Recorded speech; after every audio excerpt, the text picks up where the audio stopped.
नमस्कार बच्चों, आप लोगों का फिर से स्वागत है एक नए वीडियो में। और आज हम लोग डिस्कस करेंगे application of first law of thermodynamics.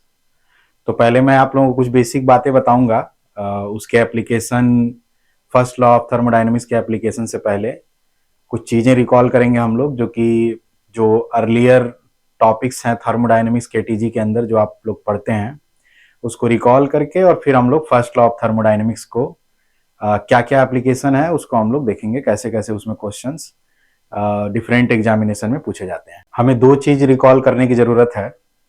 एक तो है आपका इंटरनल एनर्जी और चेंज इन इंटरनल एनर्जी। तो पहले तो इंटरनल एनर्जी क्या होता है?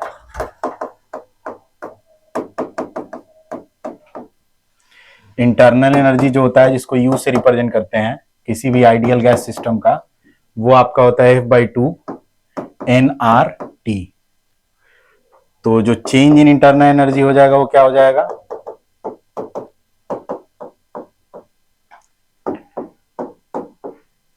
चेंज इन इंटरनल एनर्जी को डेल्टा यू से रिप्रेजेंट करते हैं, और ये क्या होता है?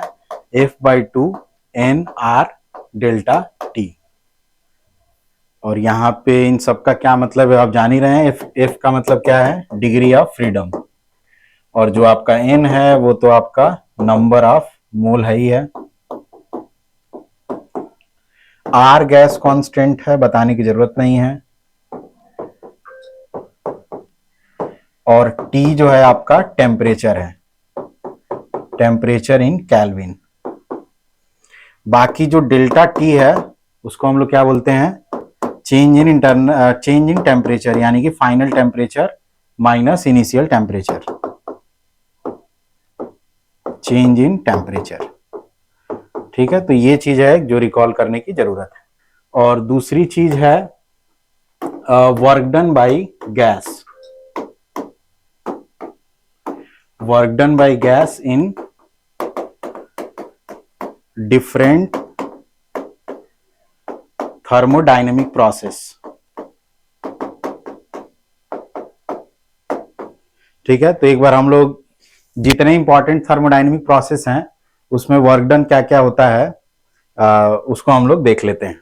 ठीक है, जैसे मुख्य रूप से अगर आप लोग देखेंगे तो कौन कौन सा प्रोसेस है। एक आपने नाम सुना होगा आइसोकोरिक प्रोसेस। तो आइसोकोरिक प्रोसेस वो प्रोसेस होता है जिसमें आपका जो वॉल्यूम है वो कांस्टेंट होता है, यानी कि चेंज इन वॉल्यूम क्या होता है? जीरो होता है। तो इस प्रोसेस में जो वर्क डन होता है आइसोकोरिक प्रोसेस में, वो क्या होता है? जीरो के बराबर होता है। क्योंकि जब वॉल्यूम में कोई चेंज ही नहीं हुआ तो वर्क डन कहां से होगा? क्योंकि जो बेसिक डिफिनीशन है वर्क डन का वो पी डीवी का इंटीग्रेशन आप करते हैं तो आता है। तो यहाँ तो डीवी की वैल्यू जीरो है, तो दैट्स वाई आइसोकोरिक प्रोसेस में वर्क डन क्या है? जीरो है। दूसरा जो प्रोसेस हमारा इंपॉर्टेंट है आइसोबारिक प्रोसेस। तो आइसोबारिक प्रोसेस वो प्रोसेस होता है जिसमें प्रेशर क्या होता है? कांस्टेंट होता है। प्रेशर क्या होता है इसमें? कांस्टेंट होता है। ठीक है, तो इसमें हम लोग जो वर्क डन फाइंड करते हैं तो आप देखेंगे इसमें क्या होता है वर्क डन। आपका वर्क डन जो है वो पीडीवी है, लेकिन प्रेशर क्या है? कांस्टेंट। तो प्रेशर हमारा बाहर आ जाएगा इंटीग्रेशन के, तो केवल हमारा इंटीग्रेशन डीवी का होगा, यानी कि final volume minus initial volume, या इसको हम लोग एनआर डेल्टा टी लिखते हैं। तो ये जो एनआर डेल्टा टी है वर्क डन का एक्सप्रेशन इन आइसोबारिक प्रोसेस, वो आपको याद होना चाहिए, एनआर डेल्टा टी। अब वही डेल्टा टी मतलब चेंज इन टेम्परेचर। इसके बाद कौन सा प्रोसेस है जिसमें आपको वर्क डन पता होना चाहिए? Isothermal process. आइसोथर्मल प्रोसेस, तो आइसोथर्मल प्रोसेस वो होता है जिसमें आपका टेम्परेचर क्या होता है? कांस्टेंट होता है। टेम्परेचर कांस्टेंट है तो इसमें जो वर्क डन का एक्सप्रेशन आता है वो क्या आ जाता है? N R T L N final volume divided by initial volume. और हमको ये पता है कि आइसोथर्मल प्रोसेस में PV P1 V1 equal to क्या होता है? P2 V2, यानी कि पीवी की वैल्यू क्या होती है? कांस्टेंट होती है। तो हम चाहें तो यहां से ये वॉल्यूम के टर्म में वर्क डन है आइसोथर्मल में, आप इसको चाहें तो प्रेशर के टर्म में भी लिख सकते हैं। Initial pressure divided by final pressure आ जाएगा, क्योंकि हमें पता है कि pressure initially volume initially is equal to pressure finally volume finally, यानी कि Vf डिवाइडेड बाई Vi जो हो जाएगा वो आपका वो कितना हो जाएगा, Pi डिवाइडेड बाई Pf हो जाएगा। तो यहाँ पे जो Vf बाई Vi था उसी की जगह मैंने Pi बाई Pf रख दिया। तो ये एक इंपॉर्टेंट एक्सप्रेशन है work done in isothermal process का, तो ये भी आप लोगों को पता होना चाहिए। उसके बाद क्या है, एक इंपॉर्टेंट प्रोसेस है जिसको हम लोग पॉलीट्रॉपिक प्रोसेस बोलते हैं। तो पॉलीट्रॉपिक प्रोसेस कौन सा प्रोसेस होता है? पॉलीट्रॉपिक प्रोसेस वो प्रोसेस होता है जिसमें PV to the power N equal to क्या होता है, कांस्टेंट होता है। यहां पे एन को हम लोग पॉलीट्रॉपिक इंडेक्स बोलते हैं, मतलब ये कोई नंबर है एन, ठीक है। तो कोई भी प्रोसेस जिसमें जो किस तरह का प्रोसेस है जिसमें PV to the power N equal to क्या है, कांस्टेंट है, तो उसको पॉलीट्रॉपिक प्रोसेस बोलेंगे। इसमें जो वर्क डन का एक्सप्रेशन होता है वो आपका होता है nr delta T divided by 1 minus N. बाकी यूजुअल मीनिंग है बाकी चीजों का, जैसे n का मतलब नंबर ऑफ मोल, r का मतलब गैस कांस्टेंट आप जान ही रहे हैं, और डेल्टा टी मैंने आपको पहले ही बताया। डेल्टा टी का मतलब क्या है, चेंज इन टेम्परेचर, यानी कि final temperature minus initial temperature. और ये जो n है ये वही वाला n है, पॉलीट्रॉपिक इंडेक्स वाला। अब इसका मैं थोड़ा सा आपको रिकॉल कराने के लिए मैं बता देता हूं। जैसे मान लीजिए सपोज करिए कि कोई एक प्रोसेस है इसमें P to the power 2 is equal to क्या है, कांस्टेंट है। तो अब यहाँ पे जो आपका पॉलीट्रॉपिक इंडेक्स की वैल्यू हो जाएगी वो क्या हो जाएगी, 2 हो जाएगी। तो दैट्स वाई जो इस प्रोसेस में वर्क डन हो जाएगा वो सीधे सीधे क्या हो जाएगा, nr delta T divided by 1 minus 2, यहाँ पे इनकी जगह क्या आ गया, 2 आ गया। ये आप लोगों ने, मैं ये मान के चल रहा हूं कि आप ये सब जानते हैं, इसके लिए हम लोग सेपरेट डिस्कशन कर सकते हैं इस सब चीजों को समझने के लिए। क्विकली मैं बस रिवाइज कर रहा हूं, ठीक है। तो ये कितना हो जाएगा, माइनस nr डेल्टा टी। तो पॉलीट्रॉपिक प्रोसेस में जो वर्क डन का एक्सप्रेशन है ये बहुत इंपॉर्टेंट है, ये बहुत सारा आपका सवाल आसान बना सकता है, ठीक है, अदरवाइज आप फंस सकते हैं, ठीक है। तो इसमें वर्क डन का एक्सप्रेशन आपको पता होना चाहिए। अब पॉलीट्रॉपिक प्रोसेस में वर्क डन का एक्सप्रेशन पता चल गया तो एडियाबेटिक में भी पता चल गया, क्योंकि एडियाबेटिक प्रोसेस में क्या होता है, एडियाबेटिक प्रोसेस में PV to the power gamma equal to क्या होता है, कांस्टेंट होता है। गामा आपको आइडिया क्या होता है, सीपी डिवाइडेड बाई सीवी को हम लोग क्या बोलते हैं, गामा। तो अगर इसको तुम पॉलीट्रॉपिक प्रोसेस से अगर कंपैरिजन करोगे तो आपको मिलेगा यहाँ पे एन की वैल्यू गामा। तो दैट्स वाई यहाँ पे जो वर्क डन हो जाएगा वो सीधे सीधे क्या हो जाएगा, nr delta T divided by 1 minus gamma. तो ये हो गया आपका एडियाबेटिक प्रोसेस में वर्क डन। बाकी यूजुअल मीनिंग हर चीज का, number of mole, gas constant, delta T change in temperature, और बाकी ये आपका जो एडियाबेटिक इंडेक्स इसको बोलते हैं हम लोग कई बार गामा को, सीपी बाई सीवी, ठीक है। तो ये रहा डिफरेंट प्रोसेस में वर्क डन। तो मैंने क्या क्या बता दिया आपको, क्या क्या दिमाग में रखना है, आपको दिमाग में रखना है सबसे पहले जो इंटरनल एनर्जी का एक्सप्रेशन है और चेंज इन इंटरनल एनर्जी का जो एक्सप्रेशन है वो दिमाग में रखना है। दूसरी चीज, डिफरेंट प्रोसेस में वर्क डन का एक्सप्रेशन आपको दिमाग में रखना है। आइसोकोरिक प्रोसेस में वर्क डन 0, आइसोबारिक प्रोसेस में work done nr delta T, और बाकी जो है आपका आइसोथर्मल में हमने बताया आपको वर्क डन का expression nRT ln final volume divided by initial volume, या इसको हम लोग प्रेशर के टर्म में भी चाहें तो फाइनल प्रेशर और इनिशियल प्रेशर के टर्म में भी लिख सकते हैं। इसके बाद हमने बताया आपको पॉलीट्रॉपिक प्रोसेस में वर्क डन का एक्सप्रेशन जो कि ये है, और मैंने उसी पॉलीट्रॉपिक प्रोसेस में वर्क डन वाला जो एक्सप्रेशन है उसका यूज करके यहाँ पे मैंने एडियाबेटिक प्रोसेस में भी वर्क डन का एक्सप्रेशन लिख दिया। तो इतनी सारी चीजें आपको क्लियरली पता होनी चाहिए, ठीक है। अब आइए हम लोग फर्स्ट लॉ ऑफ थर्मोडायनेमिक्स पे चलते हैं। First law of thermodynamics,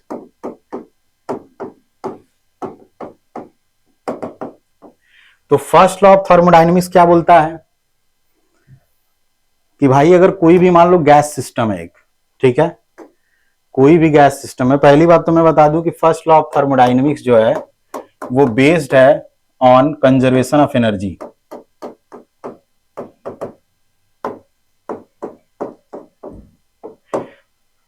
conservation of energy पे ही ये क्या है, बेस्ड है। तो अगर मान लीजिए कि आपके पास कोई एक गैस सिस्टम है, मान लीजिए कि इसमें पिस्टन वगैरह भी लगा है, ठीक है, और आपने क्या किया, अगर इस गैस सिस्टम को किसी भी माध्यम से कुछ इसको हीट प्रोवाइड कर रहे हैं, मान लीजिए कि आपने इस गैस सिस्टम को किसी भी तरीके से आपने इसको हीट कितना दे दिया, Q, ठीक। तो अब ये गैस क्या करेगा, इसमें जो गैस है वो कुछ वर्क डन करेगा और प्लस कुछ अपने इंटरनल एनर्जी में क्या करेगा, चेंज करेगा। तो हम मान लेते हैं कि Q क्या है, Q जो है heat given to the system है, सिस्टम अर्थात गैस सिस्टम, ठीक है। और जो W है आपका वो क्या है, ये आपका है work done by gas system, और ये डेल्टा U जो है ये आपका चेंज इन इंटरनल एनर्जी है, ठीक है, change in internal energy of the gas system हम इसको बोल सकते हैं। तो भाई देखिए फर्स्ट लॉ ऑफ थर्मोडायनेमिक्स जो कि आपका law of conservation of energy पे बेस्ड है, तो सीधी सीधी बात यह है कि आपने जो गैस सिस्टम को Q एनर्जी जो दिया है उसका कुछ पार्ट सिस्टम क्या करेगा, अपने इंटरनल एनर्जी को बढ़ाने में लगा देगा और कुछ पार्ट सिस्टम वर्क डन करने में लगा देगा, ठीक है। ये एकदम स्ट्रेट स्टेटमेंट हो गया एक तरीके से law of conservation of energy का, कि आपने कुछ हीट दिया तो उस हीट का कुछ पार्ट क्या हुआ, इंटरनल एनर्जी बढ़ने में चला गया सिस्टम के, और कुछ सिस्टम ने क्या किया, वर्क डन कर दिया। ये इस अजम्पशन में बेस्ड है कि जो भी आपने हीट दिया है गैस सिस्टम को वो सारा का सारा एनर्जी या तो इंटरनल एनर्जी बढ़ाने में चला गया या वर्क डन करने में चला गया। अब यहाँ पे एक चीज देखिए, कई बार क्या होगा कि हम जरूरी नहीं एक सिस्टम को हीट देंगे ही, कई बार सिस्टम से हीट क्या होगा, रिलीज होगा, लेकिन ये हमारा जो इक्वेशन होगा ये हमेशा वैलिड होगा, बस आपको कुछ साइन कन्वेंशन का ध्यान रखना पड़ेगा। पहली बात क्या है कि Q जो है निगेटिव भी हो सकता है और Q जो है आपका पॉजिटिव भी हो सकता है। Q पॉजिटिव कब लेंगे, जब हम सिस्टम को हीट देंगे, जब सिस्टम को हीट देंगे, heat given to the system के केस में Q हमारा क्या लेंगे इस इक्वेशन में, पॉजिटिव लेंगे। और अगर सिस्टम से रिलीज होगा तो उस केस में Q को हम लोग क्या लेंगे, निगेटिव लेंगे। अगर सिस्टम से हीट रिलीज हो रहा है तो Q को क्या लेंगे, निगेटिव लेंगे। या हमारे कैलकुलेशन में अगर कभी निगेटिव में Q आ गया तो इसका मतलब हीट सिस्टम को दिया नहीं गया है, सिस्टम से हीट क्या हुआ है, रिलीज हुआ है। उसके बाद वर्क डन भी आप जान ही रहे हैं कि पॉजिटिव और निगेटिव दोनों हो सकता है। अगर गैस एक्सपेंड कर रहा है तो वर्क डन बाय गैस क्या होता है, पॉजिटिव। अगर गैस क्या कर रहा है, अगर कंप्रेशन हो रहा है यानी कि वॉल्यूम घट रहा है तो उस केस में हमारा जो है वर्क डन बाय गैस जो होगा वो क्या होगा, निगेटिव में होगा। इसी तरह से हमारा जो चेंज इन इंटरनल एनर्जी है ये भी आपका क्या हो सकता है, पॉजिटिव भी हो सकता है और निगेटिव भी हो सकता है। अगर सीधे सीधे टर्म में बात करें तो अगर टेम्परेचर आपका बढ़ रहा है तो इसका मतलब internal energy ideal gas system का बढ़ रहा है, और अगर टेम्परेचर घट रहा है तो इसका मतलब इंटरनल एनर्जी क्या हो रहा है, घट रहा है, ठीक है। और बाकी तो चेंज इन इंटरनल एनर्जी है तो final internal energy minus internal energy, ये तो मान लीजिए कि एक इंपीरिकल डिफिनीशन हो गया किसी भी चीज में चेंज का, ठीक है। तो ये जो भी चीज मैंने यहाँ पे क्वांटिटी लिखा है, heat exchange, change in internal energy, और ये है वर्क डन, तो इसको हम लोग क्वेश्चंस में ऐसे बात करेंगे। यहाँ पे Q को हम लोग क्या लिखेंगे, हीट एक्सचेंज। अब हीट एक्सचेंज का मतलब क्या हुआ कि हीट हम सिस्टम को दे भी सकते हैं, सिस्टम से हीट ले भी सकते हैं। और इसी तरह से डेल्टा यू क्या है, change in internal energy, change in internal energy. Change in internal energy का मतलब क्या हुआ कि इंटरनल एनर्जी बढ़ भी सकता है, इंटरनल एनर्जी घट सकता है, बढ़ा तो पॉजिटिव, घटा तो निगेटिव। और ये जो है वर्क डन बाय गैस है। Work done by gas. तो वर्क डन बाय गैस जो है पॉजिटिव भी हो सकता है और work done by gas negative भी हो सकता है, ठीक है। तो इसी चीज को हम लोग यूज करेंगे, यानी कि जो Q equal to delta U plus W मैंने लिखा है, ये आपका जरूरी नहीं कि इसमें जितने क्वांटिटी आपको दिख रहे हैं सब पॉजिटिव है, इसमें से कुछ निगेटिव भी हो सकता है, कुछ पॉजिटिव भी हो सकता है, सब पॉजिटिव भी हो सकते हैं, ठीक है। तो इसी चीज को हम लोग देखने जा रहे हैं, ठीक है। तो इसको आप नोट डाउन कर लीजिएगा। फिर अब आइए एक छोटा सा पहले प्रॉब्लम लेते हैं।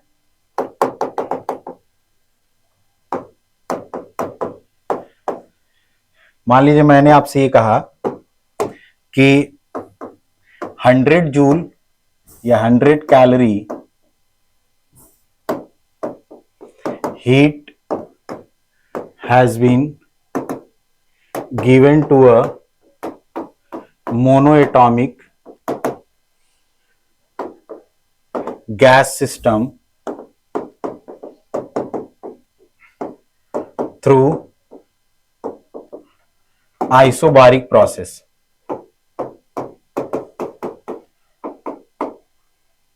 Then find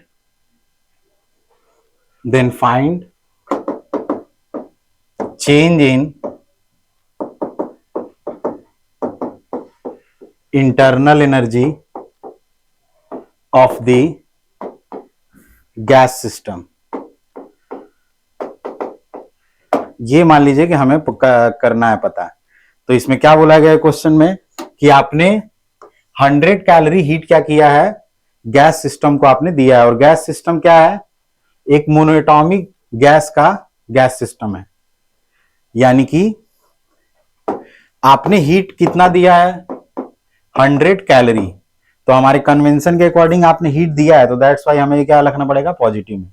दूसरी चीज इसमें ये बोल दिया कि भाई जो मोनोएटॉमिक गैस है, तो that's why degree of freedom जो होता है मोनोएटॉमिक का, यू नो कि 3 होता है, ठीक है। तो इतना हीट मोनोएटॉमिक गैस सिस्टम को क्या किया गया है, दिया गया है, और किस प्रोसेस के थ्रू दिया गया है, आइसोबारिक प्रोसेस के थ्रू दिया गया है, ठीक है। तो आइसोबारिक प्रोसेस के थ्रू दिया गया है, तो वर्क डन आप जान ही रहे हैं आइसोबारिक प्रोसेस में क्या होता है। आइसोबारिक प्रोसेस में वर्क डन जो होता है NR डेल्टा T होता है। तो आपको चेंज इन इंटरनल एनर्जी बताना है, ठीक है। तो चेंज इन इंटरनल एनर्जी क्या होता है, F/2 NR डेल्टा T होता है, ठीक है। तो चूंकि यहाँ पे जो गैस है वो मोनोएटॉमिक है, दैट्स वाई F की वैल्यू 3 हो जाएगी। तो मैं इसको 3/2 NR डेल्टा T भी चाहूं तो लिख सकता हूं, ठीक है। तो अब हमारा जो फर्स्ट लॉ ऑफ थर्मोडायनेमिक्स है वो तो भाई होल्ड करेगा ही। तो हम यहां से ये कह सकते हैं कि जो आपका Q है यानी कि हीट एक्सचेंज, ये किसके बराबर है, change in internal energy plus work done के बराबर है। तो अब यहां से change in internal heat exchange is equal to change in internal energy plus work done. Heat exchange कितना हुआ है, 100 कैलोरी, और ये किसके बराबर है, change in internal energy plus work done. तो चेंज इन इंटरनल एनर्जी कितना है, 3/2 NR डेल्टा T, और वर्क डन आइसोबारिक प्रोसेस के थ्रू हीट दिया गया है, तो work done isobaric process delta NR delta T हो गया। तो यहां से आपको क्या मिल गया, 100 इज इक्वल टू, ये देखिए ये 1.5 है, ये 1 है, दोनों को जोड़ देंगे कितना हो जाएगा, 2.5 हो जाएगा। तो 5/2 NR डेल्टा T हो गया। तो यहां से हमें NR डेल्टा T की वैल्यू मिल गई, जो कि कितनी हो जाएगी, NR डेल्टा T की वैल्यू सीधे इसको आप 20 टाइम्स में कट कर सकते हैं, फिर ये यानी कि ये 40 आ गई, ठीक है। तो NR डेल्टा T की वैल्यू जो आ गई वो आ गई आपकी 40 यूनिट। यूनिट हमारा किसमें है, कैलोरी में है, तो इसलिए NR डेल्टा T भी हमारा किसमें आ गया, कैलोरी में आ गया। तो जब NR डेल्टा T आ गया तो आपसे सवाल में पूछा गया है चेंज इन इंटरनल एनर्जी। तो आप चेंज इन इंटरनल एनर्जी भी बता सकते हैं और वर्क डन भी बता सकते हैं। तो पहले हमसे पूछा क्या गया है, चेंज इन इंटरनल एनर्जी, तो उसी की बात कर लेते हैं। तो चेंज इन इंटरनल एनर्जी का एक्सप्रेशन आपके पास यहाँ पे है ही है, कितना है भाई, 3/2 NR डेल्टा T। तो 3/2, और NR डेल्टा T की value already we have is 40। तो हमारा आंसर क्या आ गया, 60 कैलोरी। अगर आप चाहें तो वर्क डन भी बता सकते हैं, ठीक है। इस प्रोसेस में आप वर्क डन भी बता सकते हैं। वर्क डन कितना था इस प्रोसेस में, NR डेल्टा T था, जिसकी वैल्यू तो ऑलरेडी आप निकाल चुके हैं, कितना, 40। तो देखिए फर्स्ट लॉ ऑफ थर्मोडायनेमिक्स के हिसाब से एकदम सही भी है, कोई टेंशन नहीं है। आपने हीट दिया था कितना, 100 कैलोरी, जिसमें से 60 जो कैलोरी है वो इंटरनल एनर्जी में चेंज हो गया, बढ़ गया, और जो वर्क डन बाय गैस हो गया वो कितना हो गया, 40 कैलोरी। तो इस तरह से 60 + 40 इज इक्वल टू 100 जो कि हीट एक्सचेंज है इन दिस प्रोसेस।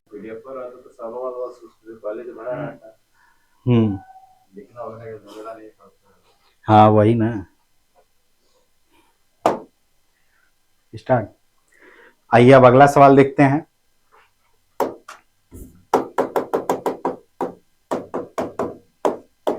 नेक्स्ट छोटा सा ये भी आसान सा सवाल है। मान लीजिए कि सेम प्रॉब्लम, ये मैंने मान लीजिए आपसे बोल दिया कि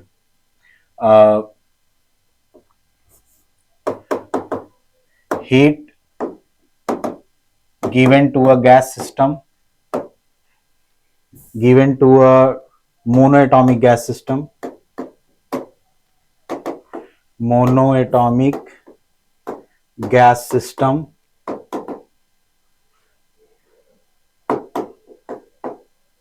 through a process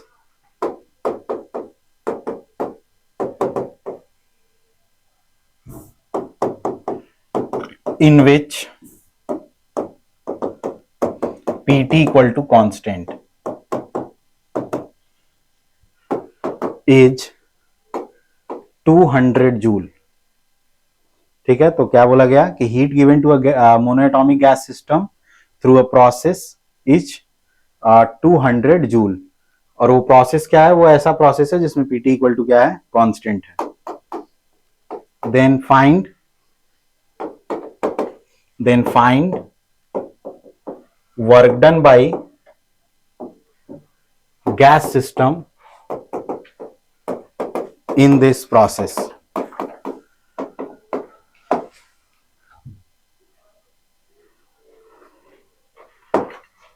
तो इसको आइए हम लोग कैसे कर सकते हैं। तो सेम वही जो हमारा फर्स्ट लॉ ऑफ थर्मोडायनेमिक्स है उसको हम लोग यूज करेंगे, सिंपल सा कि heat exchange equal to change in internal energy plus work done by the gas system. ये सिंपल सा एप्लीकेशन हम इसको कर सकते हैं। अब यहाँ पे जो हमारा प्रोसेस है, पहली बात तो जो दिया है वो लिख लेते हैं। हीट एक्सचेंज कितना है इसमें? 200 जूल है। मोनोएटॉमिक गैस है तो डिग्री ऑफ फ्रीडम क्या हो गई? 3 हो गई। अब इसमें हमें वर्क डन निकालना पड़ेगा। ठीक है, तो वर्क डन निकालने के लिए देखिए प्रोसेस जो दिया है वो क्या दिया है? पीटी इक्वल टू कांस्टेंट वाला प्रोसेस है। तो इसको हम लोग पॉलीट्रॉपिक वाले से कंपैरिजन कर सकते हैं बड़ा आसानी से। कैसे कर सकते हैं मैं अगले स्लाइड में दिखा देता हूं। देखिए आपके प्रोसेस में पीटी इक्वल टू क्या है? कांस्टेंट है। तो पीटी कांस्टेंट है तो हमें पता है कि आइडियल गैस इक्वेशन से कि पीवी इक्वल टू क्या होता है? एनआरटी। तो मैं दोनों तरफ पी से मल्टीप्लाई कर दे रहा हूं। तो P square V equal to क्या हो जाएगा? N R. और पी से मल्टीप्लाई किया तो इधर भी क्या आ जाएगा? पीटी हो जाएगा।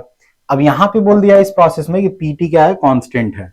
तो number of mole gas constant और पीटी सब के सब क्या कांस्टेंट हो गए, यानी कि ये वाला चीज पूरा का पूरा क्या हो गया? कांस्टेंट। यानी कि now we have P square V is equal to constant. और दोनों तरफ अब स्क्वायर रूट ले लेते हैं तो क्या हो जाएगा? यहाँ पे p और यहाँ पे v का पावर 1/2 इज इक्वल टू क्या हो जाएगा? कांस्टेंट का स्क्वायर रूट भी एक नया कांस्टेंट होगा। तो अगर इसका हम लोग पॉलीट्रॉपिक प्रोसेस से कंपैरिजन करें, यानी कि pv to the power n equal to constant, तो हम लोग यहां से ये देखेंगे कि n की वैल्यू क्या आ रही है? 1/2 आ रही है। n की वैल्यू 1/2 आ रही है।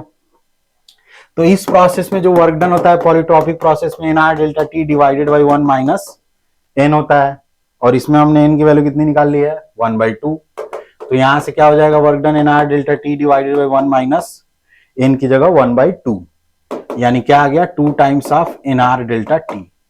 तो ये जो हमारा प्रोसेस है जो हमारे प्रॉब्लम में गिवन है उसमें जो वर्क डन होगा वो क्या होगा? 2 nr डेल्टा t होगा। तो आइए अब हम लोग चलते हैं। तो हमने अगर देखा तो इस प्रोसेस में जो वर्क डन है वो कितना हो गया? 2 nr डेल्टा t। ठीक है, और इंटरनल एनर्जी में चेंज का एक्सप्रेशन आप जान ही रहे हैं, मोनोएटॉमिक गैस है तो 2/3 nr डेल्टा t होना ही होना है। ठीक, तो अब एक बार फिर से हम first law of thermodynamics use करेंगे तो Q इक्वल टू क्या हो जाएगा? Change in internal energy plus work done in this process. Heat exchange is 200 unit joule और चेंज इन इंटरनल एनर्जी क्या है? 3/2 nr डेल्टा t।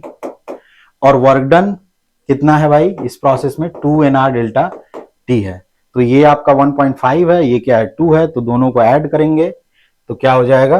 3/3.5 हो जाएगा। ठीक है, यानी कि मैं इसको 7/2 NR डेल्टा T लिख सकता हूं।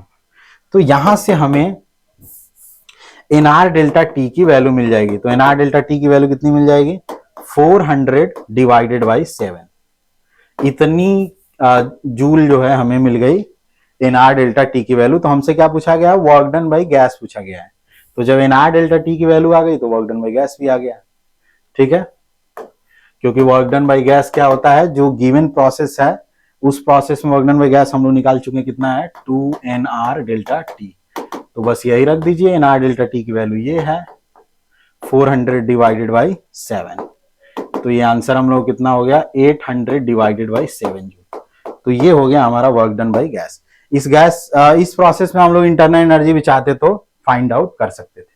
आइए अब एक दो सवाल हम लोग प्रीवियस ईयर में जो जेईई एडवांस में पूछे गए हैं उसको देखते हैं।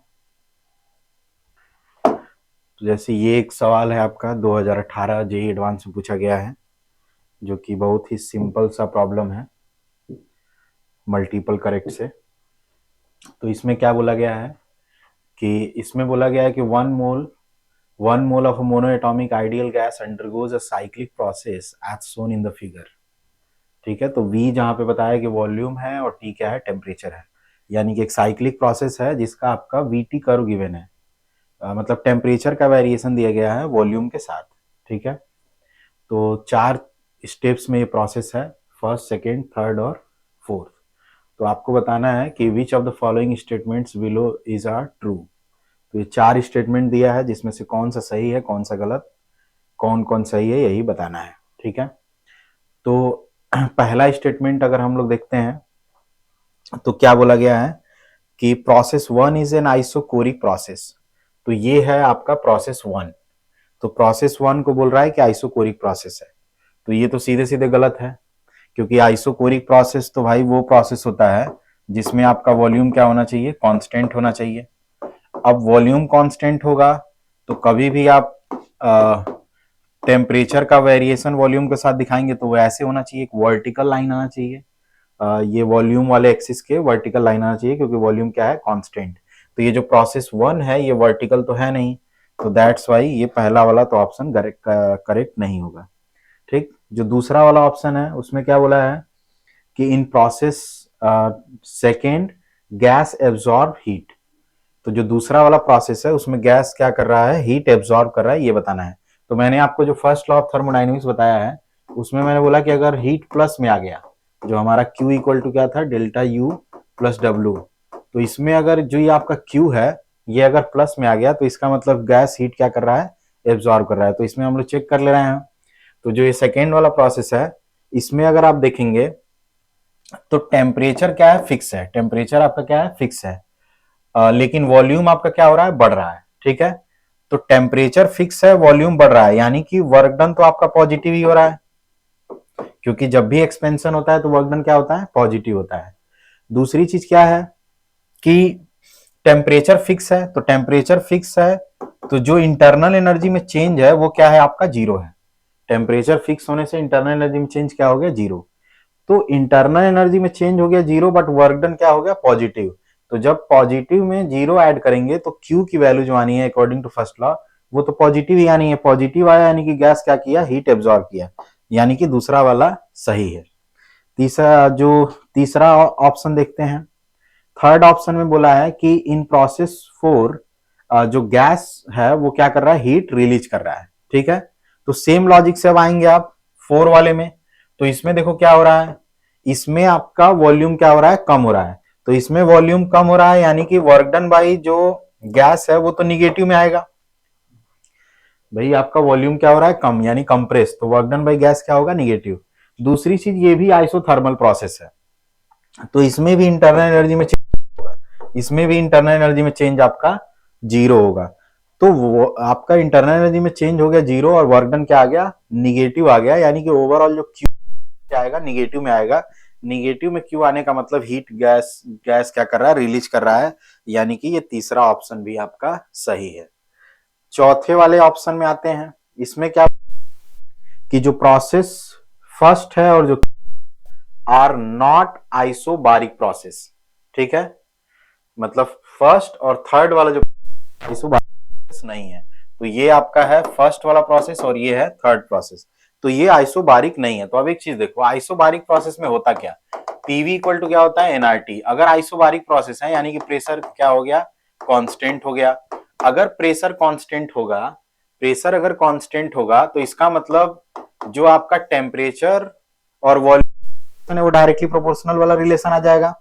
तो डायरेक्टली प्रोपोर्शनल रिलेशन आएगा, इसका मतलब आप जब वॉल्यूम और टेम्परेचर ग्राफ बनाएंगे तो एक लीनियर ग्राफ आपको मिलना चाहिए।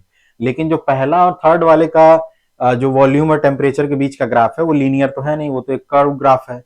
तो दैट्स वाई ये स्टेटमेंट भी क्या हो गया, सही हो गया। प्रोसेस जो फर्स्ट है और थर्ड है वो आइसोबारिक प्रोसेस नहीं है, यानी कि ये वाला भी सही है। तो इसमें आपका क्या है कि आपका ए वाला गलत है, बट आपका बी, सी और डी जो है ये सब आपके सही है। ठीक है, तो ये बड़ा ही सिंपल सा सवाल 2018 जेईई एडवांस का है। ठीक है, अब एक और सवाल देखते हैं। ये देखिए, ये जो सवाल है ये 2016 में जेईई एडवांस में पूछा गया सवाल है। तो आपको बहुत सारे लोग बताते हैं कि 2016 का जो जेईई एडवांस का पेपर था बहुत टफ था। ठीक है, तो टफ है कि इजी है कि मॉडरेट है, क्या है, ये बहुत ही सब्जेक्टिव चीज होता है। अगर आप किसी जेईई एडवांस या इस तरह की किसी भी एग्जाम की अगर आप बात करते हैं तो उसी तरह से आप देख सकते हैं कि अभी हम लोग इसको भी करेंगे तो ये बहुत ही अगर आपका कॉन्सेप्ट क्लियर है थर्मोडायनेमिक्स में तो ये बहुत ही आसान सवाल है। ठीक है, तो इसको आइए देखते हैं। तो इसमें क्या बोला गया है, इसमें आपको ये बोला गया है कि एक गैस है, gas is enclosed in a cylinder with a movable frictionless piston. ठीक है, its initial thermodynamic state at pressure Pi that is equal to 10 to the power 5 Pascal and volume Vi is equal to 10 to the power minus 3 meter cube changes to a final state at Pf equal to 1 by 32 into 10 to the power 5 Pascal and final volume is 8 into 10 to the power minus 3 meter cube in an adiabatic quasi-static process such that P to the power 3 V to the power 5 is equal to constant है। तो कहने का मतलब क्या है, कहने का मतलब यह है कि पहले गैस का प्रेशर था 10 टू द पावर 5 पास्कल। ठीक है, गैस का जो वॉल्यूम था वो आपका था 10 to the power minus 3 meter cube. अब ये क्या हुआ, ये एक प्रोसेस है P to the power 3 V to the power 5। ठीक है, इस प्रोसेस के थ्रू, और इसका नाम दे दिया ये क्या है, ये एडियाबेटिक प्रोसेस बोल दिया। ठीक है, तो इस एडियाबेटिक प्रोसेस के थ्रू गैस इस स्टेट से एक नए स्टेट में जा रहा है, यानी कि उसमें जो इसका प्रेशर दे दिया है नया वाला प्रेशर वो 1/32 into 10 to the power 5 pascal हो जा रहा है, और जो नया वाला वॉल्यूम है फाइनल वॉल्यूम वो आपका 8 into 10 to the power minus 3 meter cube हो जा रहा है। ठीक है, ये आपसे बोल दिया गया है।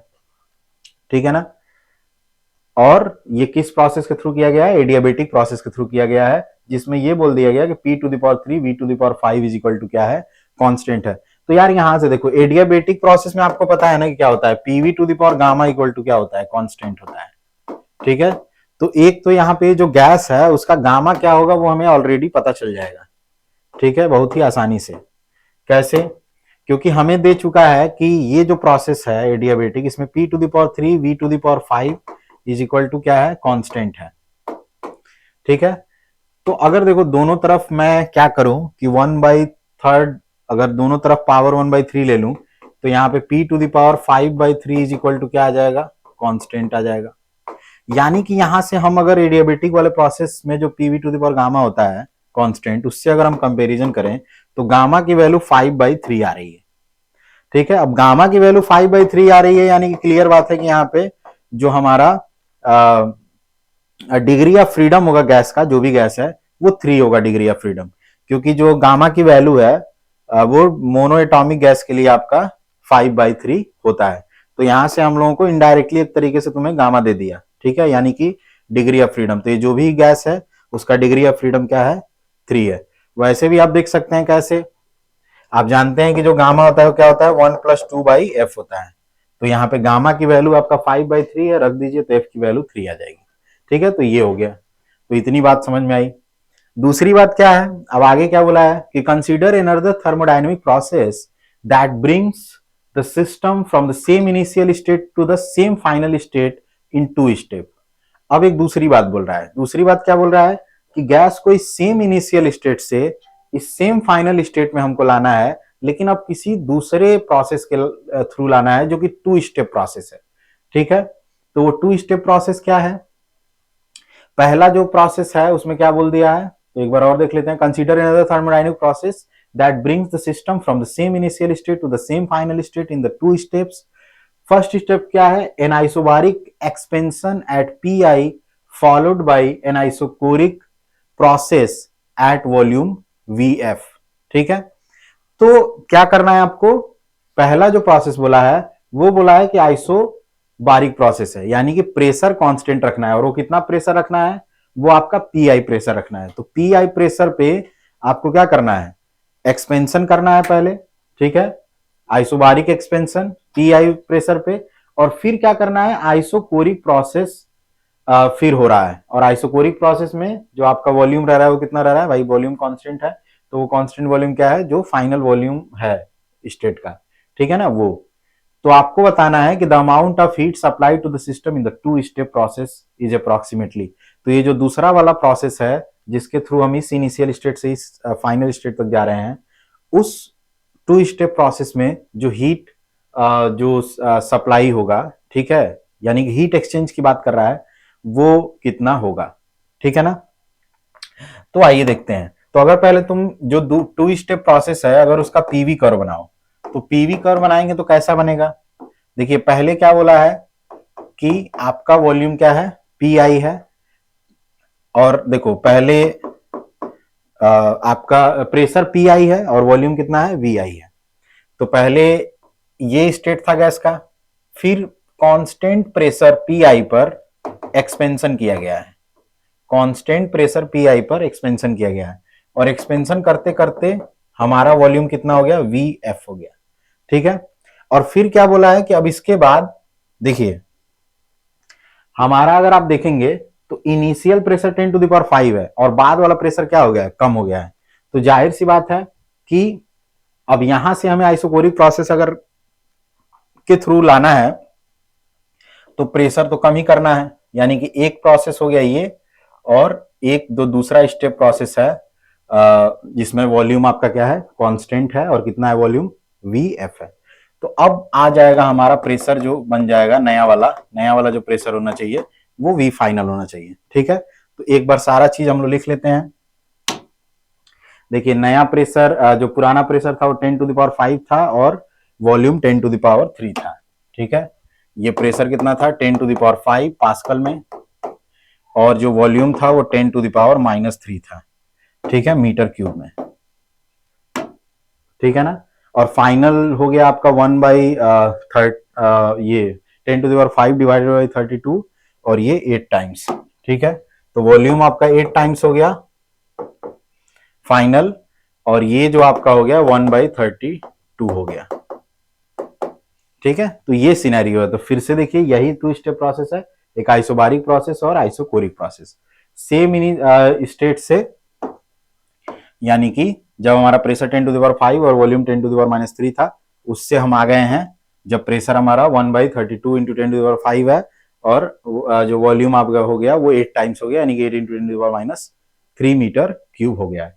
तो इसमें आपको हीट एक्सचेंज बताना है। ठीक है, तो आपको हीट एक्सचेंज बताना है तो आपको पता है कि Q इक्वल टू क्या होता है? कि change in internal energy plus work done. ठीक है, तो सबसे पहले तो हम लोग वर्क डन फाइंड कर लेंगे आराम से। वर्क डन कैसे फाइंड कर लेंगे? Area under PV curve. ठीक है, तो ये जो है आपका पीवी कर्व, इसके अंडर एरिया आप देखेंगे तो ये पूरा का पूरा एरिया आएगा, ये पूरा का पूरा एरिया आएगा इसके अंडर। ठीक है, तो ये एरिया होगा कितना? ये जो एरिया होगा ये सीधे सीधे एक रेक्टेंगुलर एरिया है, तो आप इसको देख सकते हैं कितना होगा। इसका जो विड्थ हो जाएगा वो कितना हो जाएगा? 7 इंटू 10 टू द पावर -3 हो जाएगा, और इसकी जो हाइट है वो अगर आप देखेंगे तो वो कितना है? 10 टू द पावर 5। ठीक है, तो ये कितना हो गया? 7 इंटू 10 टू द पावर 2। ठीक है, ये हो गया आपका वर्क डन। ठीक, अब उसके बाद चेंज इन इंटरनल एनर्जी, तो चेंज इन इंटरनल एनर्जी क्या होता है? F/2 NR डेल्टा T होता है। ठीक है, F/2 NR डेल्टा T।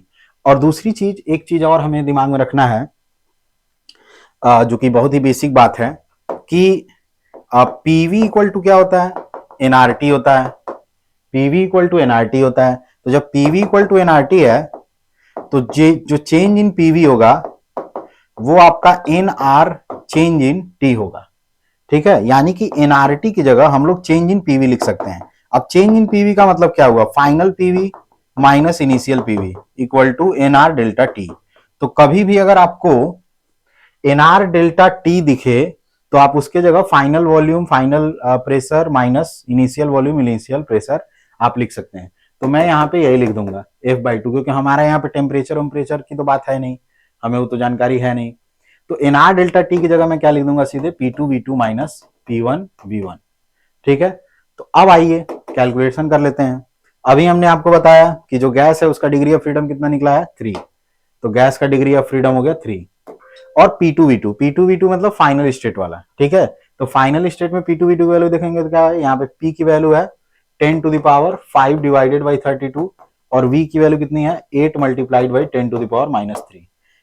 ठीक है, इनिशियली अगर आप देखेंगे तो क्या है, P है 10⁵ और जो V है वो 10⁻³ है। तो ये एक बार थोड़ा सा सिंपल सा कैलकुलेशन कर सकते हैं इसको। ये क्या हो जाएगा आपका 10⁻² डिवाइडेड बाई 4 माइनस ये 10⁻² हो गया। तो इसको आप कर लीजिए, कितना हो जाएगा 3/2 और ये आपका हो गया, इसको मैं लिख सकता हूं -3/4। ठीक है, इंटू 10⁻²। ठीक है ना, एक छोटा सा कैलकुलेशन है। तो ये 4 है तो वो -3 हो जाएगा, नीचे 4 आ जाएगा अगर कुछ गलती नहीं हुआ है तो ये अल्टीमेटली हमारे पास क्या मिलेगा, -9 डिवाइडेड बाई 8 इंटू 10⁻² मिल जाएगा। ठीक है, तो ये रहा हमारा चेंज इन इंटरनल एनर्जी। ठीक है, तो हीट एक्सचेंज अब हमें यहाँ पे सिंपली बहुत ही आराम से देख सकते हैं। हीट एक्सचेंज क्या हो जाएगा, Q equal to change in internal energy plus work done. तो चेंज इन इंटरनल एनर्जी आपका कितना आ चुका है, -9/8 इंटू 10⁻²। और जो आपका वर्क डन हुआ, वर्क डन कितना आया था हम लोगों का, ये वर्क डन है 7 इंटू 10⁻²। ठीक है, तो वर्क डन ये आ गया। तो ये कितना हो जाएगा, इसको अगर हम लोग कट करें तो लगभग कितना हो जाएगा, ये तो हो गया 700 और माइनस ये, इसको भी वैसे ही कर लो 10⁻² लिख सकते हैं और 7 माइनस 9/8। ठीक है, तो ये आपका हो जाएगा 10⁻² और ये आपका हो जाएगा 56 minus 9 divided by 56 minus 9 divided by ये हो गया 8। ठीक है, तो ये आपका आ जाएगा 10⁻²। आराम से कैलकुलेशन कर लेते हैं। तो ये हो जाएगा आपका 47। ठीक है, 47 डिवाइडेड बाई 8। ठीक है ना, 47 डिवाइडेड बाई 8। तो 47 डिवाइडेड बाई 8 है, तो लगभग अगर इसको हम लोग लिखें तो अगर अप्रोक्सीमेटली हम लोग ऑप्शन देख लेते हैं, कोई क्लोज ऑप्शन तो है नहीं। ठीक है, सब दूर दूर हैं, तो इसको मैं लगभग 6 लिख दूं। अगर हमें पता है कि this is something less than 6, तो लगभग 6 लिख दें अगर, तो ये करीब हमारा आंसर जो आ जाएगा 600 के आसपास आ रहा है। यानी 600 से कम आ रहा है तो एग्जैक्ट कैलकुलेशन क्यों हम करने जाएं, तो यहाँ से डायरेक्ट, क्योंकि हम तो 600 के आसपास अगर देखोगे तो यही है। तो हमारा एग्जैक्ट आंसर तो जाहिर सी बात है 600 से कम है। ठीक है, क्योंकि इसको मैंने 6 लिख दिया लगभग, तो ये चीज हमारा लगभग 600 के आसपास, थोड़ा सा कम ये आंसर है, तो ये आंसर हो जाएगा। ठीक है, तो ये बहुत ही आसान होता है फर्स्ट लॉ ऑफ थर्मोडायनेमिक्स का एप्लीकेशन, बशर्ते कि आपका जो कॉन्सेप्ट है इंटरनल एनर्जी, वर्क डन और उससे रिलेटेड जो चीजें हैं वो क्लियर है, तो बहुत ही आसान है। ठीक है, तो ऐसे ही वीडियो में हम लोग और मिलते रहेंगे, आगे चर्चा करते रहेंगे। तब तक के लिए बहुत बहुत धन्यवाद आप लोगों को।